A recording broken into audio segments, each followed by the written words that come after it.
What is going on, guys, and welcome to this new exercise about files. We are going to start practicing files and usage of files even more.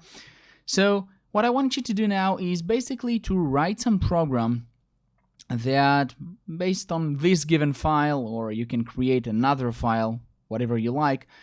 Here I have a file that is basically constructed of 3 lines. Hi, this is Vlad from AlphaTech. Okay, and what I want you to do is to open up this file for reading. Okay, don't look at the template that I have right here. Okay, but open this file for reading, and what I want you to do is basically to first of all calculate the number of characters that this file has, whether it's going to be including the \n for new lines or not. That's totally up to you.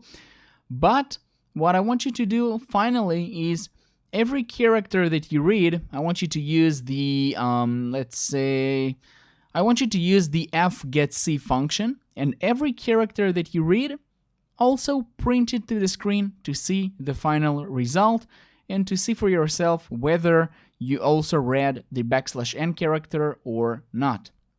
So I hope the instructions are clear.